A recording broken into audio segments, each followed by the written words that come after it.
Hello, welcome to an hour of Devastation Amonkhet draft, and this looks like it's going to be a sweet draft because we get to take the Scarab god, probably the strongest god. Also only costs 5 mana, and at the beginning of your upkeep, you get to your opponents lose X life and use Scry X, where X is the number of zombies you control. But you don't even have to play zombies. He makes zombies by exiling creatures from graveyards and giving you copies of them. So, Windmill Slam pick, very happy to open this card. Yeah, just exciting. Cards we hope to wheel, if near Deadlands, very strong. Manticore Eternal is pretty good. Not great with the Scarab God. Probably Spellweaver Eternal would be the other card, but we're just going to slam the Scarab God before, I don't know, we time out and somehow don't take it. And we get a pretty good follow-up. Banewhip Punisher's sweet. Kills their creature. Yeah, but also, its enters the battlefield effect still works when you return it with a Scarab God. And it kills their creature, which allows you to use the Scarab God's ability to bring their creature back. So just all around another Windmill Slam. Very excited to take this card. Doesn't look like there's much left for us in this pack on the wheel. Maybe the desert will come around, but we're just going to take the Bane Whip and be pretty... Wow! Yeah, we're in the right colors. Dream Stealer is great. I don't even know... People took 2 cards out of this pack. What's better than Dream Stealer and... Maybe there's like a foil mythic, but yeah, we're just going to slam Dream Stealer, and I think we're kind of doing it. Are we doing it? This is just 3 first pickable. Wow. Yeah, let's keep this draft going. Dream Stealer's really good. So what else do we want to see? Lethal Sting's nice. I like me a Lethal Sting. Is that better than just taking a Spellweaver Eternal? Ooh, I did not know this card was a zombie. I'm gonna take this, I think. Just bring the beats. Zombie, Naga, Punisher. No, actually, we're gonna take Lethal Sting. I can always pick up Spellweaver Eternals. Wow. Okay, Doomfall or Consign to Oblivion. So Doomfall. I think I like Doomfall better. Consign is. Let's see, bounce a creature, target opponent discards 2, or just target opponent exiles a creature. Bum bum. This is kind of tough. I mean, they're both very good. I'm not complaining either way. I think I'm going to take Consign to Oblivion. Spellweaver Eternal, very excited to pick that one up. Man, this deck is awesome so far. So the reasoning behind Consign to Oblivion is we have a lot of 3-drops, and it's looking like we just want a couple more cheaper cards. So Driven to Despair, I don't think we want to really splash. We want this deck to be as consistent as possible. Proven Combatant's not exciting at all, so I think I'm going to take Survivor's Encampment. It's a desert in case we find Desert Matters cards. Can help us fix our mana and splash things. And we can always pick up Proven Combatants later on. Yeah, I'm having a hard time talking. This deck's so good. Okay, so it's Ipnu Rivulet, which mills them, which is pretty good with the Scarab God. It lets us get back creatures. Or Lurching Rot Beast, and I don't really like the rest. I think I'm just going to take the Rot Beast. This card's been pretty good. Ooh, Spellweaver Eternal this late. Very excited about that pickup. So maybe we actually... Okay, we're going to take this Blue Desert and be pretty excited. I think that's a late Quarry Beetle. But we have enough zombies that we may actually want to, like, splash one of the, like, white-black zombie lords if we find it.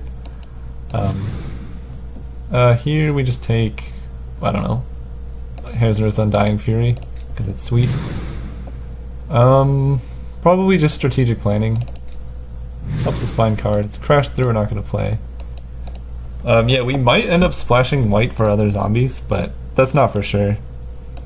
because like we really probably won't have to. We have so many very strong playables as it is. Cards I would like to maybe cut would be like just this. I think all the rest of these are very playable cards. Ooh, I might play this. Ronus's Last Stand is good, but not in our colors. So here's the play I was talking about of Unraveling Mummy in this deck. It's not for sure that we would play it, but it might be kind of easy to splash off these encampments. How many zombies do we have though? We have 1, 2, I guess this would be 1, this is 1. So it's either that or just take the Wretched Camel, which is actually, we have a decent amount of deserts.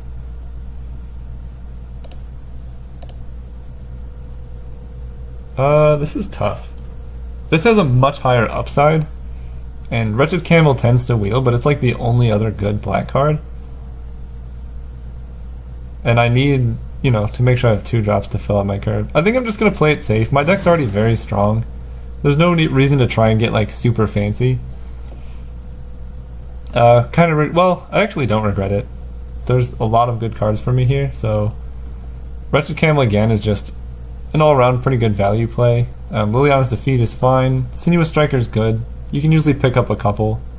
And the Bone Slasher likewise is good, but just like pretty medium filler. Given how many deserts we have, I might just want to take this Wretched Camel, but I think I'm going to grab this Aerial Guide. It lets me hit in the air pretty hard, and one of these cards is bound to wheel anyways. Whereas it's pretty hard to pick up an Aerial Guide. I wish this card was better than it looks. I could play 2 sweet mythics, but I'm not going to be getting up to 8 mana. So we got a Kenra Eternal and a Wretched Camel. I think the Camel's probably just better. Especially we have 3 deserts, we might pick up more. And this just empties their hand so that my Scarab God just takes over the game. So yeah, we're going to take the Camel and be excited about it. Here, I think now we take the Lethal Sting. The other choice would be a Survivor's Encampment, but I think I like Lethal Sting. It's good enough. Although, we have a lot of X1s. So maybe Lethal Sting's not good. Yeah, that's true. I think I'm gonna take this in. Well, I'll take the Lethal Sting. We can probably pick up another encampment. Wow, okay. Wow. If Near Deadlands, Hollow One, and Cursed Horde, these are all like so good. Jeez, what do I take? Okay, so I have 14 playables. I think it's probably just If Near Deadlands. I mean, a Cursed Horde's amazing. Oh, it's so good though. So the consideration is, do I want a land that just makes all of my lands very strong? And this is very good if I find other solid playables. And a Cursed Horde is just like one of the best playables I could find. It just makes all of my attackers indestructible. Particularly good with like Prowess Afflict cards. I think it's probably better. I'm taking the Cursed Horde. It's just too good to pass. That might be wrong. I'm definitely willing to admit if that's wrong. Is this a zombie? No. I think I'm going to take Claim to Fame. In this deck, the Unearth is looking maybe good enough to play. Liliana's Defeat for the sideboard seems pretty good. Here we're just going to take that Camel. Yeah, I mean it's a fine playable. Nothing exciting. Kind of wish we had one more desert now, because with 3 camels we want to make sure they triggered every time. Vile Manifestation is not good. We're just going to take another Proven Combatant, I guess. Probably not playing these. Another Claim to Fame, just in case. Ooh, Kenra Eternal's nice. Probably not playing these Claim to Fames.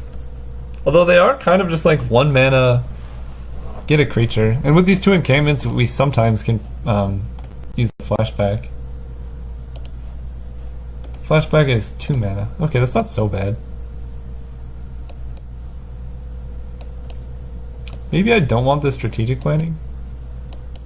Although this can put deserts in the graveyard. I don't really want any of these. I guess I'll take the Riverwinder, but... So these lethal stings aren't looking amazing. And we don't have many deserts. So yeah, again, I think the point where I'm least sure about during this draft was whether I take a Cursed Horde, seeing how many like just pretty decent zombies I have, or if I should take Ifnir Deadlands given that I have 4 deserts and a million wretched camels. That was definitely a tough pick, and I'm not sure which is right. Here, I guess without weakness. If my opponent has like a million removal spells, I might side that in. So, my deck started out pretty strong, and I think it still is. But these lethal stings are less than optimal here. Wow! Can we splash a Glorybringer?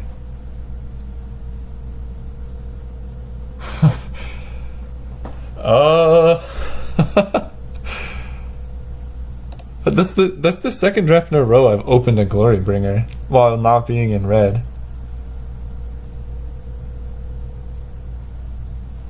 Let's see. Proven Combatant to the sideboard. Lethal Stings in. Jeez, why does this happen? It's so good, but I just like... I don't think I can play it. I'm like a very low to the ground. The benefit of this deck is that it's consistent. So like, Cartouche of Ambition is a perfectly fine card here. I don't think I can take the Glorybringer, but it's so good. It's 2 times in a row I've passed the Glorybringer, and it hurts me so much. But I think Cartouche is the pick. Oh, that hurts. Here, Doom Dissenter's kind of nice. It's a pretty good target for these lethal stings. Gets me a zombie. Not missing out on much else. Maybe the Shimmerscale Drake, but yeah, just like 2 drops. Pretty good. Here, Cursed Minotaur looks good. Yeah, just aggressive, low to the ground. Ooh, I like Cartouche of Knowledge. Final Reward's fine, but Cartouche of Knowledge really lets us start beating down early. And, you know, our deck's really low to the ground, which I think is very important in this format. So Cartouche draws you a card. It's just really good. We're gonna take it. Here, there's not a whole lot. Let's see. As Foretold, good and modern, maybe. Faith and Devoted, we know I'm recycling. I guess Soul Stinger is pretty okay. Okay, so here we have an interesting pick. We can take the Sunscorched Desert, or we can take Censor. I think I like Censor better. Early interaction, cycles for a card. Just all around a pretty decent... Wow, that's a really late Warfire Javelineer.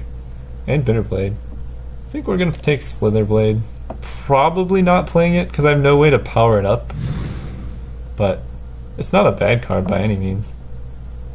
Here, it's between Seeker of Insight and Hieroglyphic Illumination. I think I'm just gonna... Well, I don't have many spells, do I? I have like 1, 2, 3... Okay. Probably this Illumination then. I can side it in against like slightly dirtier opponents. And look, it's a combo. You play this, it finds your Scarab God. Like, I don't know what more you need. Do I need more mediocre 2-drops? I have 23 playables, so I think I'm just going to take another one of these. Doesn't really matter. I guess I don't want to play against this card. If my opponent's like really dirtily, I can go on the mill plan. Zenith Seeker I just don't think is playable. Okay, Sunscorched I will play. Decision paralysis, not good. There's so many hyena packs. Nimble Blade Kerna, sure. So we have 22 playables. Maybe I should have taken that Kerna, now that I think about it. I'm putting in one Hieroglyphic Illumination. Where'd it go? Okay, I'm putting in one of these. And how many lands? 23. I don't really need 23 lands. I guess I'll just put in 2 Illuminations. Prevents flooding. 15 creatures. Maybe 1 Illumination. And